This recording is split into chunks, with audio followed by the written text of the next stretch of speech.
5 चुड़ैल बहनों का रक्षाबंधन। हर तरफ रक्षाबंधन की चहल पहल थी। सभी औरतें राखी खरीदने में व्यस्त थीं।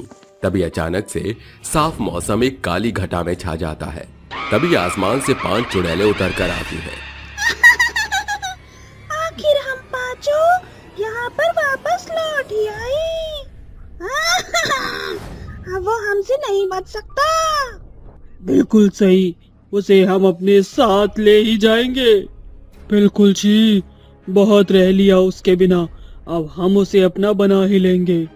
लेकिन इस वक्त वो कहाँ होगा ये तो पता नहीं, लेकिन हम उसे ढूंढ लेंगे। 2 दिन का समय है हमारे पास, तो देर किस बात की, व्योम को ढूंढो। ये बोलकर वो 5 चुड़ैलें किसी व्योम नाम के शख्स को ढूंढने लगती हैं। आखिर चुड़ैलों का व्योम से क्या नाता था? कहीं वो उसे ढूंढकर मारना तो नहीं चाहती थीं? आखिर सच क्या है, जानने के लिए कहानी में आगे बढ़ते हैं। व्योम को ढूंढते वक्त 2 चुड़ैलों की नजर राखी पर जाती है। अरे साक्षी, जरा देख तो, कितनी सुंदर राखियां। मेरा तो मन कर रहा है इन्हें ले लो। मन तो मेरा भी कर रहा है काव्या। ये राखी व्योम की कलाई पर बांधने के लिए तड़प जो रही हूँ। साक्षी, कितने अरमान थे व्योम के साथ रक्षाबंधन मनाने के लिए। ये तुम कैसी बातें कर रही हो? भूल गई, जब तक हम व्योम को अपने साथ नहीं ले जाएंगे तब तक रक्षाबंधन नहीं बना सकती। बिल्कुल जीजी, सही कह रही हैं आप। हम यहाँ नहीं, अपने साथ ले जाकर उसके साथ रक्षाबंधन मनाएंगे। ये जगह हमारे लिए नहीं बनी। मैंने हर जगह देख लिया, मगर मुझे व्योम नहीं मिला। बस वो मंदिर वाली जगह ही बची है। चलिए चिच्ची, वहाँ जाकर देखते हैं। 5 चुड़ैलें उस मंदिर के पास पहुंचती हैं जहां 2 औरतें कहती हैं, अरे मोहिनी, तूने राखी खरीद ली क्या? हाँ, मैंने राखी खरीद ली है।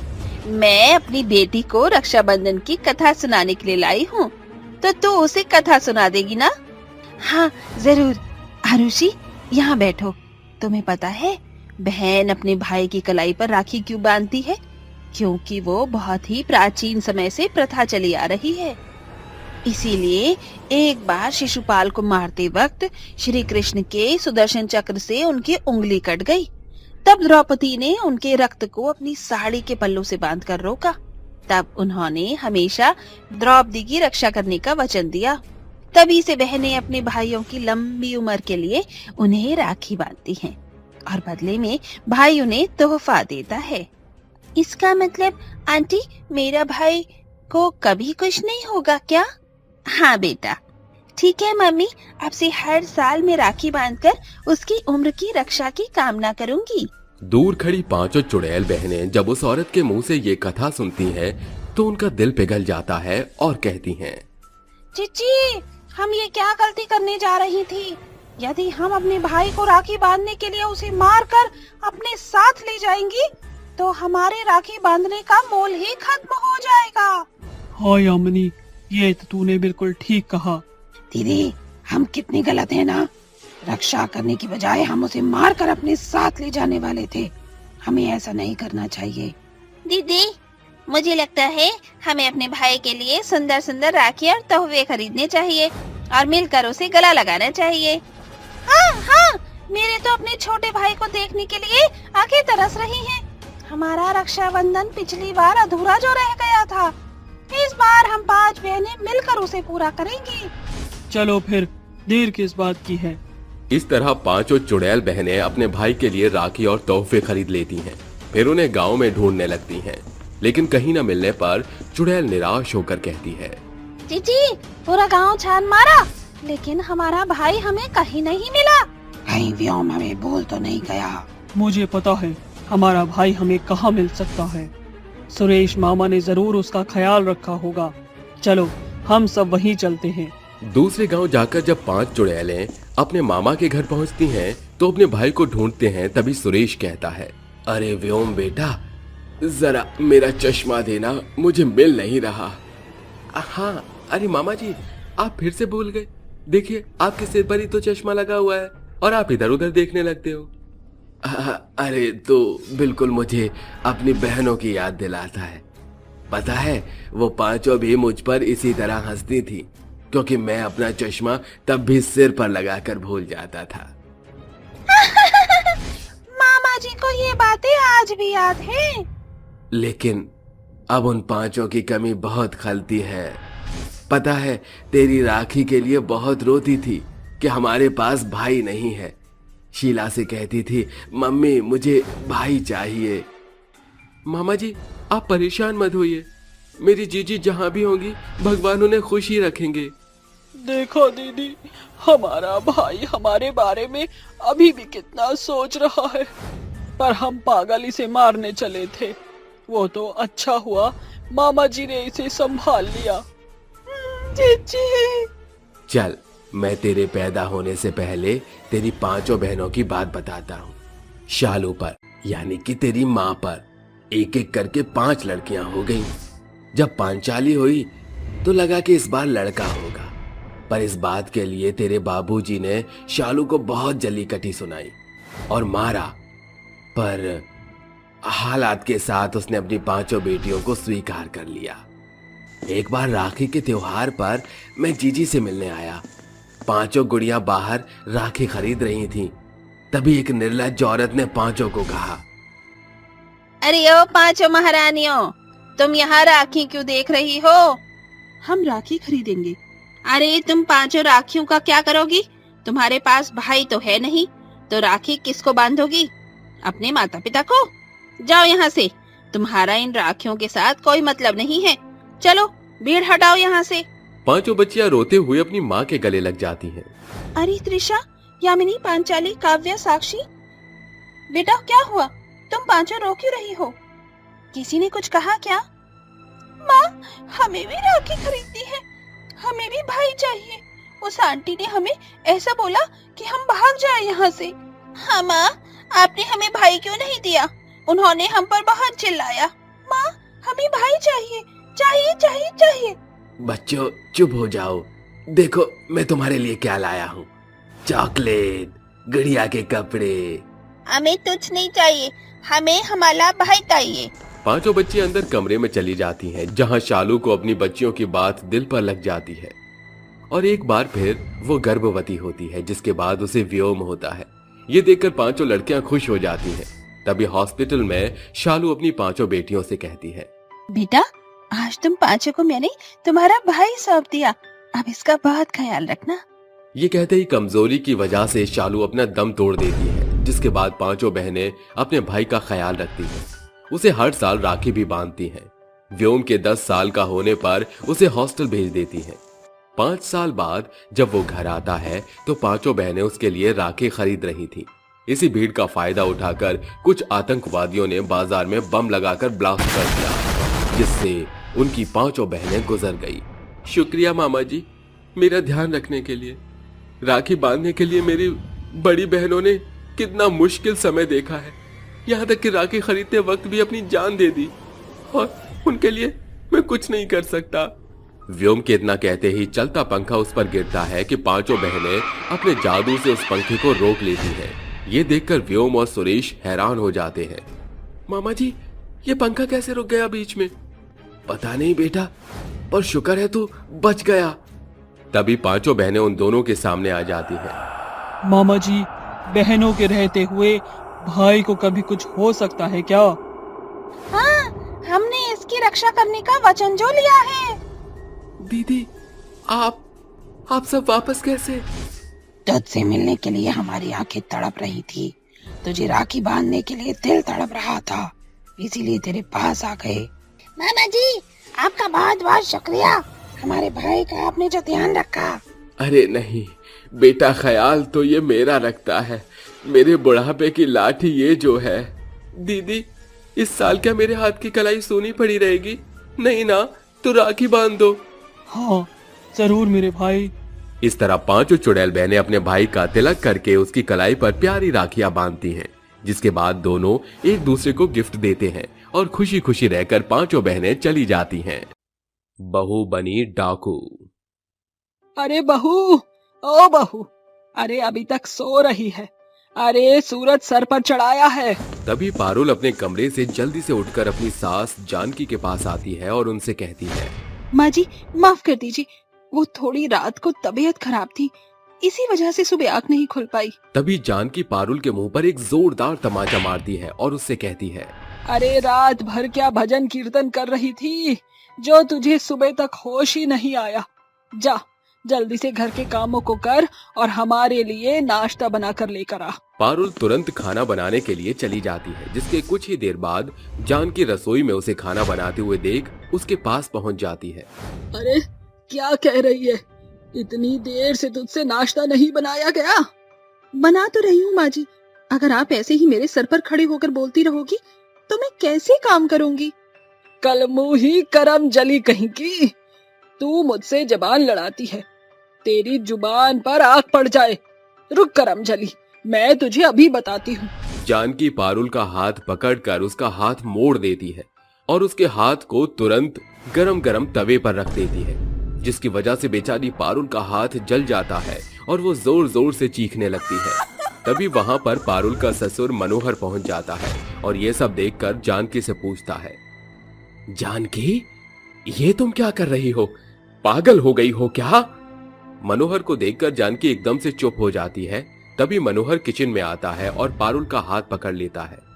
अरे तुम इसका हाथ तवे पर रखकर क्यों जला रही हो? अगर जलाना ही है तो सीधा गैस पर जलाओ ना। ऐसा कहकर मनोहर पारुल का हाथ तवा से हटाकर गैस पर जलाने लगता है। पारुल बेचारी पहले से भी ज्यादा चीखने चिल्लाने लगती है।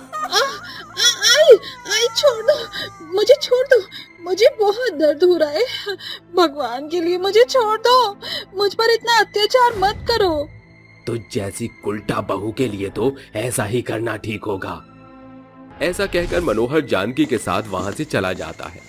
वहीं दूसरी तरफ बेचारी पारुल को जले हुए हाथों से ही घर के बाकी सारे काम करने होते हैं। पारुल एक गरीब परिवार से थी। उसके माता पिता बहुत ज्यादा गरीब थे।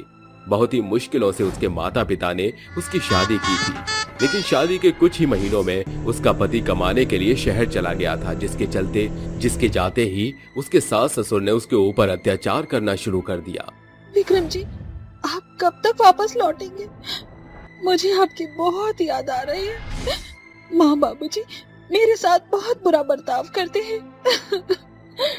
पारुल अपने पति की तस्वीर को गले से लगाकर सो जाती है और ऐसे ही वो हर रोज अपनी सास और अपने ससुर के अत्याचारों को सहन करती रहती है।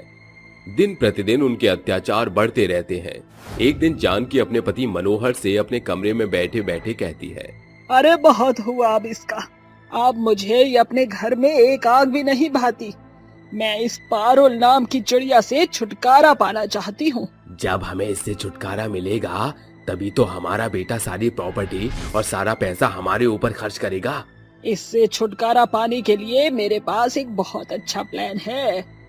जैसे ही ये छत पर कपड़े सुखाने जाएगी, हम दोनों उसी वक्त इसे छत से धक्का दे देंगे, जिसके बाद हमें इस पारुल नाम की चिड़िया से छुटकारा मिल जाएगा। ऐसा कहकर जानकी मनोहर के साथ बैठी हुई हंसने लगती है, लेकिन ये सब पारुल उनके कमरे के दरवाजे में खड़ी होकर सुन लेती है, जिसके बाद वो अपने सारे काम निपटा लेती है और रात होने का इंतजार करने लगती है। जैसे ही रात होती है, पारुल घर से भागने की पूरी तैयारी में होती है। विक्रम जी, मुझे माफ कर दीजिएगा। मैं तो इस परिवार को जोड़कर रखना चाहती थी, लेकिन इस घर के लोग तो मुझे ही मारने पर तुले हैं। इससे पहले कि माँ बाबूजी मुझे मारे, मैं यहाँ से हमेशा के लिए चली जाती हूँ। ऐसा कहकर पारुल तस्वीर को अपने सीने से लगाती है और रोने लगती है। आधी रात के समय पारुल अपना सामान लेकर घर से बाहर निकल जाती है और चलते चलते जंगल में एक नदी के किनारे पहुंच जाती है, जहां बैठकर वो रोती हुई कहने लगती है, कैसा नसीब है मेरा, एक अच्छा खासा पति होने के बाद भी मेरे ऊपर इतने अत्याचार होते रहे, और मेरे सास ससुर तो मुझे बिल्कुल पसंद ही नहीं करते। क्या मैं इतनी बुरी हूँ? पारुल ऐसा सोच सोच कर बहुत ज्यादा परेशान हो जाती है, जिसके बाद वो नदी में कूदने का फैसला लेती है। बहुत हुआ, अब मुझसे ये सब बर्दाश्त नहीं होता, इससे अच्छा तो मैं खुद ही मर जाती हूँ। जैसी पारुल नदी में कूदने वाली होती है, पीछे से कोई उसे पकड़ लेता है और पीछे की तरफ खींच लेता है। जैसे ही पारुल उठकर देखती है, उसके सामने कई सारे डाकू मुंह पर कपड़ा बांधे और हाथ में बंदूक लिए खड़े होते हैं। तभी एक डाकू पारुल से कहता है, अरे ओ लड़की, ये तुम क्या कर रही हो? अपनी जान खुद ही दे रही हो? कहीं तुम पागल तो नहीं हो गई हो? डाकू के मुंह से यह सब सुनकर पारुल जोर जोर से रोने लगती है, जिसके बाद पारुल अपने साथ हुई पूरी कहानी उन सभी डाकुओं को बताती है। पारुल की कहानी सुनकर डाकू मोहन उससे कहता है, देखो, हौसला रखो, जिंदगी में उतार चढ़ाव चलते रहते हैं, कभी भी हिम्मत नहीं हारनी चाहिए। अगर ऊपर वाले ने तुम्हें हमसे मिलाया है तो इसका कोई ना कोई कारण जरूर होगा। मेरी बात मानो और अपनी जान देने के ख्याल को मिटा दो। डाकू मोहन की बात सुनकर पारुल अपने आंसुओं को पोंछ लेती है, जिसके बाद वो उन्हीं के साथ काम करने के लिए तैयार हो जाती है। कुछ ही दिनों में सभी डाकू मिलकर पारुल को बंदूक और तलवार चलाना सिखा देते हैं, जिसके बाद वे सभी डाकू बड़े बड़े अमीर लोगों के घर में डकैती करना भी पारुल को सिखा देते हैं। एक दिन पारुल अपने गांव के सबसे अमीर घर में डकैती करने जाती है। साथियों, सभी चौकन्ने रहना, अगर पकड़े गए तो अपनी अपनी जान बचाकर भाग जाना। कुछ ही देर में पारुल हमला बोल देती है, लेकिन इस डकैती होने का सभी लोग इंतजार कर रहे थे। चारों तरफ पुलिस सभी डाकुओं को घेर लेती है। सभी डाकुओं का मुंह कपड़े से ढका होता है। तभी वहां एक विक्रम नाम का आदमी आता है, जिसे देखकर पारुल अचंभित रह जाती है और उसकी आंखों से आंसू निकलने लगते हैं। पारुल कुछ कहती इतने में विक्रम पुलिस वालों से कहता है, आखिरकार इन डाकुओं को हम लोगों ने मिलकर पकड़ ही लिया। कमिश्नर साहब, मैंने अपना मिशन पूरा किया, अब तो मेरा ट्रांसफर पक्का है ना? इतना कहते ही विक्रम वहां से जाने वाला होता है, लेकिन तभी पारुल अपने मुंह से कपड़ा हटाती है, जिसके बाद वो विक्रम से कहती है, विक्रम जी, आप वापस लौट आए। पारुल की आवाज सुनते ही विक्रम अचंभित रह जाता है, उसकी आंखों में पानी आ जाता है। तभी वो पारुल से पूछता है, पारुल, तुम जिंदा हो? लेकिन माँ और पिताजी ने तो कहा कि तुम मर चुकी हो। विक्रम के मुंह से यह सुनते ही पारुल जोर जोर से रोने लगती है, जिसके बाद पारुल अपने साथ हुई पूरी घटना के बारे में विक्रम को बताती है, जिसे सुनने के बाद विक्रम पारुल को गले से लगा लेता है और उससे कहता है, ये सब क्या हो गया पारुल? मुझे तो इस बात का कोई अंदाजा भी नहीं था। मैं हर महीने तुम्हारे लिए पैसे भिजवाया करता था। मुझे नहीं पता था कि मेरे माता पिता तुम्हारे साथ इतना बुरा बर्ताव करेंगे। तुम्हारे साथ जो भी हुआ उसे भूल जाओ। आज से तुम और मैं एक नई जिंदगी की शुरुआत करते हैं। विक्रम पारुल को अपने साथ ले जाता है और अपने माता पिता को छोड़ देता है, जिसके बाद विक्रम पारुल के साथ दूसरे गांव में हंसी खुशी जिंदगी बिताने लगती है। रेल पटरी, चुड़ैल और भूतिया हाथी। रात के 12 बजे एक बड़ा सा भूतिया हाथी अपनी पीठ पर डरावनी चुड़ैल को बिठाए एक रेल पटरी पर चल रहा था। कुछ देर बाद ट्रेन की सीटी बजने की आवाज आती है। तभी ट्रेन के पहले डिब्बे में बैठा लोको पायलट सामने से आता बड़े हाथी को देखकर हैरान होकर कहता है, अरे बाप रे बाप, ये क्या, इतना बड़ा हाथी ट्रेन के सामने आ रहा है। अगर ये ट्रेन नहीं रुकी तो गजब हो जाएगा, काफी बड़ा हादसा होगा जिसमें लोग मारे जाएंगे, मुझे कुछ करना होगा। ये बोलते ही ट्रेन चलाने वाला सीटी बजाता है, सामने से हटने के लिए भी चिल्लाता है, बतौर लाल झंडी भी दिखाता है, मगर चुड़ैल को कोई फर्क नहीं पड़ता। वो भूतिया हाथी उसकी ओर आता है तो दूसरी तरफ से ट्रेन आती है और देखते ही देखते ट्रेन उस भूतिया चुड़ैल और हाथी में से आर पार हो जाती है। इस नजारे को महसूस करके ट्रेन का पायलट बेहद डर जाता है। ये क्या था? ये कैसे हो सकता है? इस ट्रेन और चुड़ैल के बीच में से ट्रेन कैसे गुजर गई? जहां पायलट सोच में डूबा था, वहीं चुड़ैल हंसकर अपनी उंगली को घुमाकर उस ट्रेन को एक पुल के अंदर जादू से गिरा देती है, जिसके बाद उस ट्रेन के लोग मर जाते हैं। ये देखकर चुड़ैल हंसते हुए कहती है, किसी को नहीं छोड़ूंगी मैं, किसी को भी नहीं। मार डालूंगी जो भी इस रेल की पटरी पर आएगा, कोई जिंदा नहीं बचेगा। क्यों मेरे प्यारे हाथी, तुम्हें अच्छा लगा ना? आखिर इस चुड़ैल और भूतिया हाथी की कहानी क्या थी और क्यों ये लोगों को मारना चाहते थे? साथ ही इस रेल की पटरी से क्या राज जुड़ा था, जानने के लिए कहानी में आगे बढ़ते हैं। ऐसे ही शाम के वक्त एक आदमी अपनी कार से रेलवे फाटक को क्रॉस करता ही है कि चुड़ैल उसे कार समेत हवा में उठा देती है, जिस वजह से कार में बैठा शख्स डरने लगता है। तभी चुड़ैल उस कार को अचानक से रेलवे ट्रैक के बीचों बीच छोड़ देती है। उसी वक्त एक तेज रफ्तार से ट्रेन आती है और उस कार को उड़ा देती है, जिसके बाद वो आदमी भी मर जाता है। देखा मेरे प्यारे हाथी, किस तरह मैंने इसे भी मार डाला। कहा था ना मैंने, जो भी इस रेलवे ट्रैक से गुजरेगा मैं उसे छोड़ूंगी नहीं। चुड़ैल की बात सुनते ही हाथी की आंखें और लाल हो जाती हैं। हाथी के मन की बात समझकर वो उससे कहती है, तुम चिंता मत करो मेरे प्यारे हाथी, हम दोनों इन सबको मार कर अपना बदला जरूर पूरा करेंगे। उसी वक्त रेलवे ट्रैक पर दो ट्रेन अलग अलग पटरी से एक दूसरे के सामने से आ रही थी कि चुड़ैल और भूतिया हाथी अपनी आंखों के जादू से ट्रेन की पटरी को एक साथ जोड़ देते हैं, जिसके बाद दोनों ट्रेन आपस में टकरा जाती हैं और एक बहुत बड़ा धमाका होता है। उस धमाके में काफी लोग मारे जाते हैं। अगले दिन ट्रेन के हादसे की खबर हर अखबार में छप जाती है। लोग भी इस हादसे के बारे में सोचने लगते हैं। ये सब देखकर चुड़ैल और भूतिया हाथी को बहुत मजा आता है और वो खुश हो जाते हैं। इस तरह उस रेलवे ट्रैक पर आने वाले हर इंसान को दोनों मिलकर मार दिया करते थे। कभी तो हाथी अपने पैरों से लोगों को कुचल देता था। वहीं शाम 7 बजे एक औरत सब्जी का थैला लिए रेलवे ट्रैक को क्रॉस कर ही रही थी कि चुड़ैल उसकी गर्दन पकड़कर कहती है, आजा तुझे भी जिंदगी के बोझ से आजाद कर दूं। तो बेचारी कब तक ऐसे सब्जियां लाकर खाना बनाए करेगी? तो अब मरने के लिए तैयार हो जा। छोड़ दो मुझे जाने दो। मैंने तुम्हारा क्या बिगाड़ा है? इंसानी लोगों से मुझे बहुत नफरत है।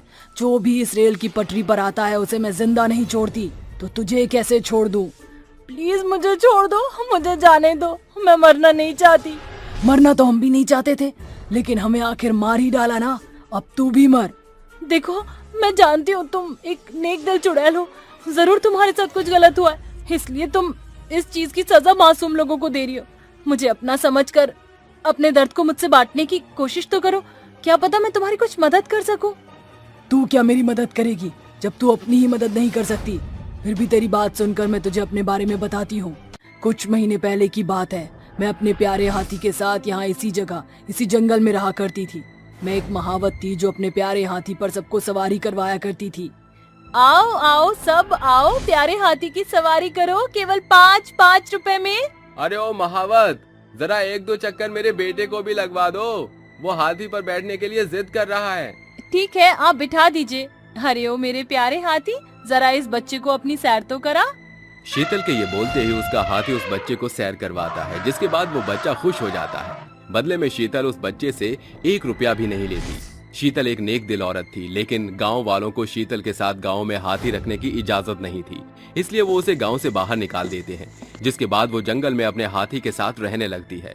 लेकिन कुछ टाइम बाद वहां अमीर सरकारी अधिकारी आकर नई रेलवे लाइन बिछाने की बात करते हैं, जिसके बाद वो उस जंगल को हटाने के लिए वहां के पेड़ पौधों को बुलडोजर से कटवाने लगते हैं। ये देखकर शीतल सोच में पड़ जाती है और वहां रहने के लिए उन अधिकारियों के आगे गिड़गिड़ाने लगती है। साहब प्लीज ऐसा मत कीजिए। मैं अपने हाथी के साथ नहीं रहूंगी तो फिर कहाँ जाऊंगी? हमें तो गांव से भी बेघर कर दिया।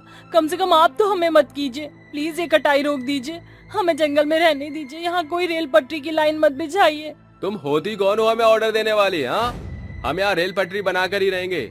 अपना रहने का बसेरा कहीं और ढूंढो। ले जाओ अपने हाथी को यहाँ से। साहब प्लीज मान जाइए।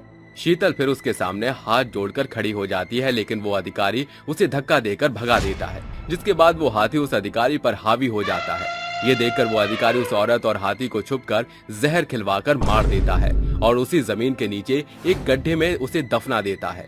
जिसके बाद उनका रास्ता साफ हो जाता है और वो रेल पटरी बना लेते हैं। तब से हम दोनों की आत्मा भटकने लग गई और लोगों की जान लेने लग गई, क्योंकि हमें बदला चाहिए था। बहुत बुरा हुआ तुम्हारे साथ। मैं तुम्हें इंसाफ दिलवा पाती। मुझे पता था तुम हमें इंसाफ नहीं दिलवा सकती, इसलिए अब मैं तुम्हें मार डालूंगी। ये बोलकर वो चुड़ैल उसे मारने ही जा रही थी कि तांत्रिक और गांव के लोग हाथ में मशाल लिए उस चुड़ैल और भूतिया हाथी की तरफ बढ़ते हैं और तांत्रिक अपने मंत्रोच्चारण से उस चुड़ैल को बंधक बना लेता है और गांव के लोग उस औरत को बचा लेते हैं। तभी तांत्रिक बोलता है, बस चुड़ैल और भूतिया हाथी, तुम दोनों अब और लोगों की जान नहीं ले सकते। अब तुम्हारी जाने की बारी है। ओम हीम क्लीम चामुंडाय भट्ट बंधक। ओम हीम क्लीम चामुंडाय विच्चे नमः स्वाहा। चली जा यहाँ से। नहीं, तू ऐसा कुछ नहीं करेगा तांत्रिक। तांत्रिक के इतना मंत्र पढ़ते ही वो उस पर अभिमंत्रित भस्म डाल देता है। साथ ही गांव के लोग मशाल से उसे जला देते हैं, जिसके बाद दोनों जलकर भस्म हो जाते हैं और इस दुनिया से मुक्ति पा लेते हैं। 5 प्रेग्नेंट रानियों के जादुई बच्चे। ये कहानी है मगध साम्राज्य के राजा नरेश की। राजा प्रजा के जनहित में अनेकों कार्य करते थे। एक बार की बात है, सेनापति, मैं खास अवसर से महाराज भूपति के राज्य भ्रमण को जा रहा हूं। प्रजा का ध्यान रखना। राजा अपने रथ पर सवार होकर राजा भूपति के राज्य में पहुंचते हैं, जहां राजा भूपति कहते हैं, राजा भूपति की पुत्रियों के वर चयन समारोह में आप सभी राजाओं का स्वागत है। एक के बाद एक राजा अपना परिचय देते हैं, मगर पांचों रानियों की नजर राजा नरेश के कौमारी रूप पर आ टिकती है। रानी चंद्रलेखा कहती है, पिताजी, हम 5 रानियों के हृदय को जिसने जीता है वो राजा नरेश हैं।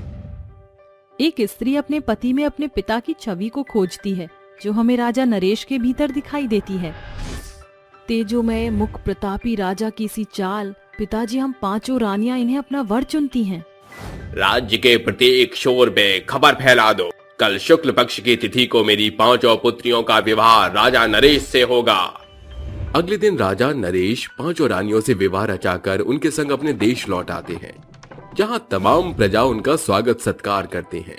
समय का पड़ाव गुजरता जा रहा था।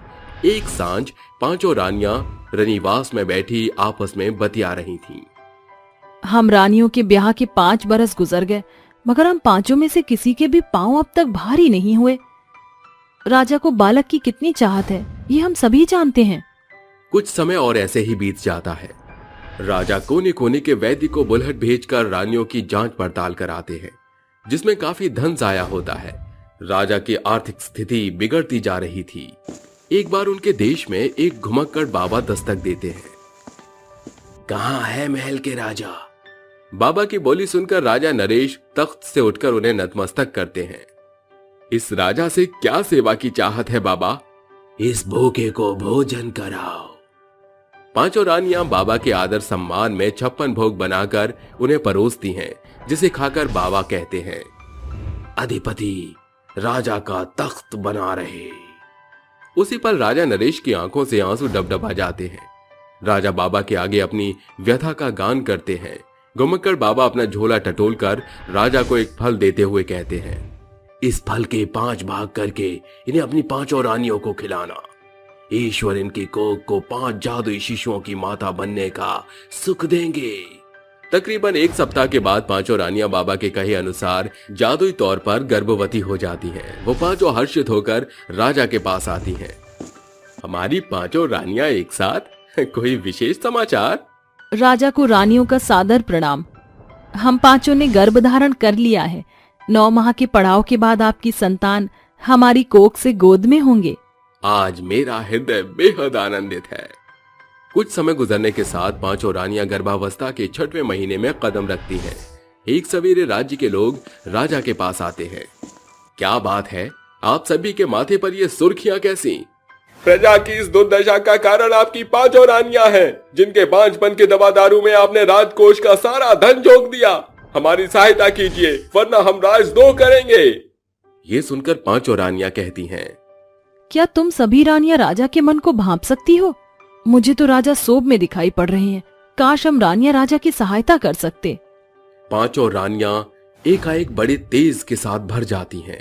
रानी चंद्रलेखा और संयोगिता के गर्भ से पैसे और हीरे बरसने लगते हैं, जिसे देख पूरी प्रजा की आंखें फटी की फटी रह जाती हैं। ये कैसी माया थी?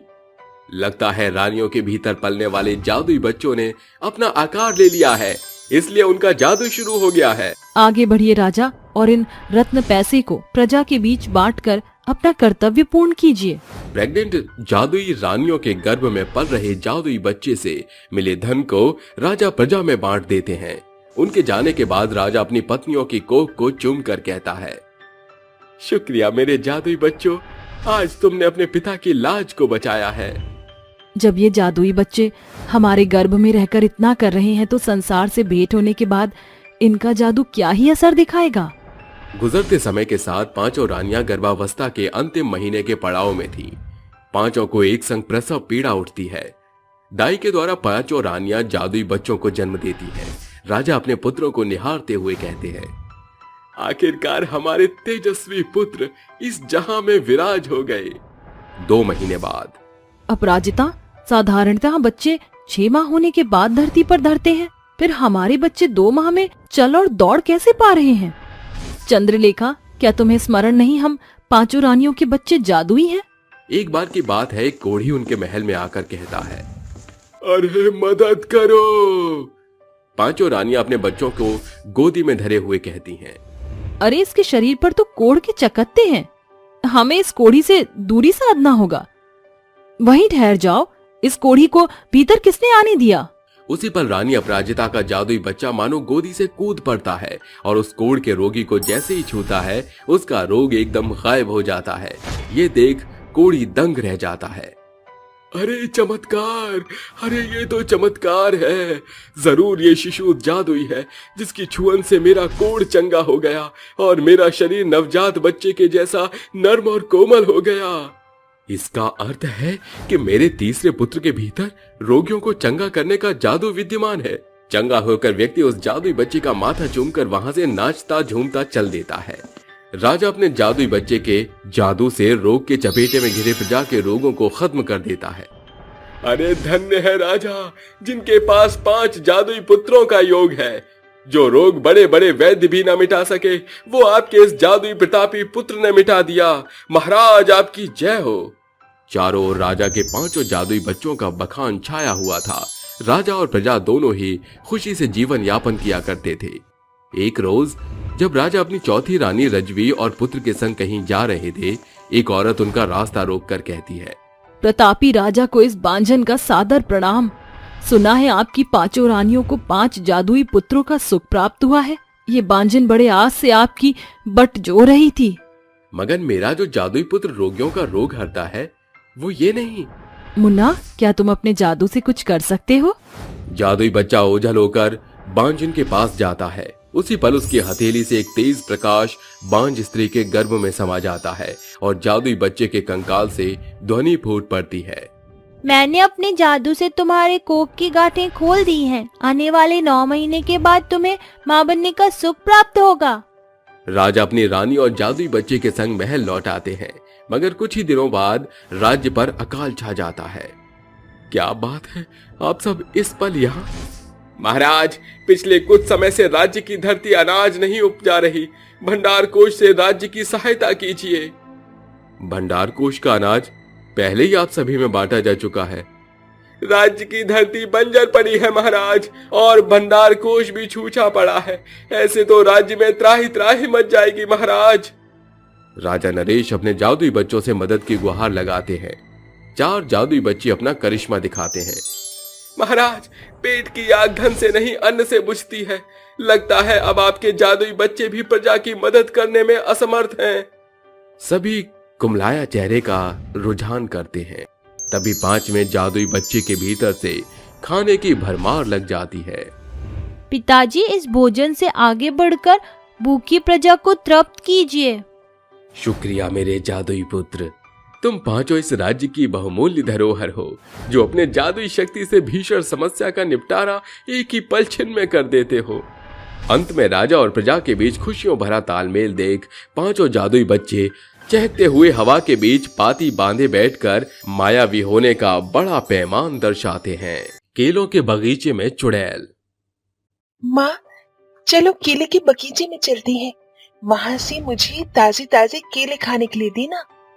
हाँ हाँ, क्यों नहीं। आज तो हमें केलों की अच्छी खासी कमाई भी मिलने वाली है। चलो चलते हैं। अरे वाह माँ, देखो तो सही, कितने ताजे ताजे और पीले पीले केले टंगे हैं। जल्दी से मुझे केला तोड़ कर दे दो, मुझे केला खाना है। कल्याणी तुरंत उसे एक केला तोड़कर देती है, जिसके बाद अरुणिमा केला खाने लगती है। वहीं दूसरी तरफ कल्याणी केलों को बेचने के लिए अपने बगीचे से केले तोड़ तोड़ कर रखने लगती है। देखते ही देखते कई टोकरियां केलों की भर जाती हैं। उतने में ही उनकी जमीन पर कुछ सरकारी लोग आकर मुआयना करने लगते हैं। ये सब देखकर कल्याणी उनसे पूछती है, अरे कौन हो तुम लोग, और यहाँ हमारी जमीन पर क्या कर रहे हो? ये जमीन तुम्हारी नहीं है, ये जमीन सरकारी जमीन है। इस जमीन पर तुम केलों के बगीचे की खेती नहीं कर सकते। ये सुनते ही कल्याणी को बहुत तेज गुस्सा आता है और वो गुस्से से कहती है, आप लोगों की हिम्मत कैसी हुई मेरे बगीचे में घुसने की? ये बगीचा कोई सरकारी बगीचा नहीं है, ये मेरे पति का बगीचा है। उनके जाने के बाद से मैं ही इस बगीचे की देखभाल कर रही हूँ। देखो, तुम्हारे पति पहले से ही सरकारी जमीन पर अपना हक जमा कर बैठे थे, लेकिन अब और नहीं। इस जमीन पर केले के बगीचे के अलावा एक बहुत बड़ा शॉपिंग मॉल बनाया जाएगा, ताकि लोग यहाँ पर आकर अपनी जरूरत का सामान खरीद सकें। ये कैसी बात कर रहे हो साहब? मैं यहाँ से कहीं नहीं जाऊंगी। ये हमारे केले के बगीचे की जगह है। मैं अपने केले के बगीचे की जगह छोड़कर कहीं नहीं जाऊंगी। इसी से तो मेरा गुजारा चलता है। ऑफिसर के कई बार कहने के बाद भी कल्याणी उनके साथ बहस करती रहती है, जिसके बाद न चाहते हुए भी ऑफिसर वहां से चला जाता है। देखते ही देखते कई दिन बीत जाते हैं और ऑफिसर बहुत ज्यादा परेशान हो जाता है। हे भगवान, अगर ये औरत इस जगह को छोड़ेगी नहीं तो मेरा फिर से प्लान बर्बाद हो जाएगा। पिछली बार तो इसके पति ने मुझे इस जगह पर शॉपिंग मॉल बनाने नहीं दिया, लेकिन इस बार मैं इसे छोड़ूंगा नहीं। अगर वहां शॉपिंग मॉल नहीं बना तो उस जगह केले का बगीचा भी नहीं रहेगा। ये सोचकर ऑफिसर रात का इंतजार करने लगता है और रात होते ही अपने गुंडों को कल्याणी के घर भेज देता है। कल्याणी उस समय केले के बगीचे में जाकर उनकी देखरेख कर रही होती है। तभी बगीचे में गुंडे घुस जाते हैं और कल्याणी को चारों तरफ से घेर लेते हैं। कौन हो तुम लोग और यहाँ क्या कर रहे हो? अभी बताते हैं कौन है हम लोग। इतने में ही पीछे से एक आदमी कल्याणी का मुंह ढक लेता है, जिसके बाद वो सभी गुंडे मिलकर कल्याणी को बहुत बुरी तरीके से मारना शुरू कर देते हैं। इतनी मार खाने के बाद कल्याणी जिंदा नहीं बच पाती और वो वहीं अपना दम तोड़ देती है, जिसके बाद वो सभी वहां से भाग जाते हैं। मरने के बाद भी कल्याणी की आत्मा को शांति नहीं मिलती और वो एक बहुत भयानक चुड़ैल में बदल जाती है। चुड़ैल बनने के बाद कल्याणी उन सभी लोगों को मारने लगती है जो भी केले के बगीचे में आने की कोशिश करता है। एक दिन एक गोपाल नाम का आदमी भूखा प्यासा यहाँ से वहां भटक रहा था। गोपाल शराबी था और अक्सर शराब के नशे में वो कहीं पर भी घुस जाया करता था। जैसे ही वो केले के बगीचे को देखता है तो वो उसमें भी घुस जाता है और बगीचे से केले तोड़कर खाने लगता है। अरे वाह, अरे क्या बात है, कितने मीठे मीठे केले हैं। अरे लगता है बहुत ही मेहनत से उगाया गया है इन्हें। ऐसा कहते हुए वो अपनी शराब की बाटली पीते हुए वहीं सो जाता है। तभी उसके सोने के बाद चुड़ैल उसके सामने प्रकट होती है और उसे देखकर कहती है, इस आदमी की इतनी हिम्मत कि शराब के नशे में ये मेरे बगीचे में आ गया। आज तो मैं इसे मार कर ही रहूंगी। चुड़ैल गोपाल की गर्दन पकड़ लेती है और उसे उठाकर यहाँ से वहां पटकती है। अरे अरे चुड़ैल तू कहाँ से आ गई? अरे छोड़ दे मुझे, अरे जाने दे मुझे। अरे मैंने तेरा क्या बिगाड़ा है चुड़ैल? जो भी मेरे बगीचे में आएगा मैं उसे नहीं छोड़ूंगी, सबको मार दूंगी। अरे चुड़ैल, तू मुझे क्यों मारना चाहती है? अरे मैंने तेरा क्या बिगाड़ा है? अरे छोड़ दे मुझे, जाने दे। अरे मुझसे बहुत बड़ी गलती हो गई, अब दोबारा यहाँ कभी नहीं आऊंगा चुड़ैल। अब तुझे मुझसे कोई नहीं बचा सकता।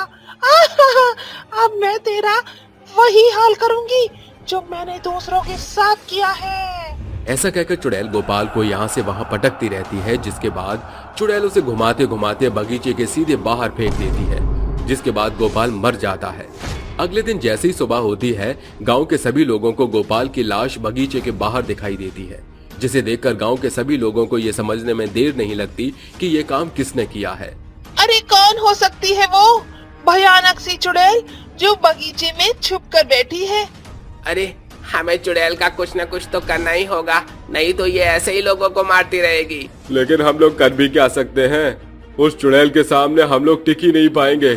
चुड़ैल को भगाने के लिए हमें भी कोई इतनी शक्ति वाला व्यक्ति चाहिए। ठीक है, मैं जानता हूँ एक अघोरी बाबा को, वो हम लोगों की मदद जरूर करेंगे। ऐसा कहकर करण अघोरी बाबा के पास जाता है और अपने गांव में हो रही समस्या के बारे में उन्हें बताता है, जिसे सुनकर अघोरी बाबा करण के साथ उसके गांव में आ जाते हैं। जैसे ही रात का समय होता है, अघोरी बाबा अपने मंत्र का जाप करने लगते हैं। ओम ह्रीं क्लीं चामुंडाय विच्चे नमः, ओम ह्रीं क्लीं चामुंडाय विच्चे चुड़ैल दूर हो नमः। अघोरी के मंत्र पढ़ते ही उसके सामने चुड़ैल प्रकट होती है, जिसके बाद अघोरी चुड़ैल से पूछता है, बोल चुड़ैल, कौन है तू और केले के बगीचे में क्या कर रही है? कुछ गुंडों ने मुझे जान से मार दिया और मेरी बच्ची भूखी प्यासी यहाँ से वहाँ भटक रही है। ये सब सरकार की तरफ से आए हुए उस ऑफिसर ने किया है। मैं ऐसे जानवर को ऐसे कैसे छोड़ दूं? जब तक मैं अपनी मौत का बदला नहीं ले लेती, तब तक मैं इस गांव को छोड़कर कहीं नहीं जाऊंगी। चुड़ैल की ये बात सुनकर अघोरी उससे कहता है, ठीक है, अगर तुझे तेरी मौत का बदला लेना है तो मैं तेरी मौत का बदला तुझे जरूर दिलवाऊंगा। अघोरी तुरंत उन चारों को लेकर आता है, जिसके बाद चुड़ैल उन चारों को देखकर बहुत गुस्से में आ जाती है। आखिरकार ये लोग मेरे सामने आ ही गए। अब मैं इन्हें नहीं छोड़ूंगी, इनसे मैं अपनी मौत का बदला जरूर लूंगी। ऐसा कहकर चुड़ैल उनके ऊपर वार करने ही वाली होती है। इतने में अघोरी चारों तरफ अपनी भभूति उड़ा देता है, जिसकी वजह से चारों तरफ धुआं फैल जाता है और उसी वक्त अघोरी उन आदमियों को बचाकर चुड़ैल के सामने पुतले खड़े कर देता है। उसके बाद चुड़ैल बदले की भावना में ये भी नहीं देखती कि वो पुतलों के ऊपर वार कर रही है और वो उन्हें मारना शुरू कर देती है। कुछ ही देर में चुड़ैल का गुस्सा शांत हो जाता है और वो वहां से हमेशा के लिए गायब हो जाती है। जिसके बाद केले के बगीचे को हटाकर वहां पर सरकार एक बहुत बड़ा शॉपिंग मॉल बना देती है और गांव वालों को इससे बहुत सारी सुविधाएं मिल जाती हैं।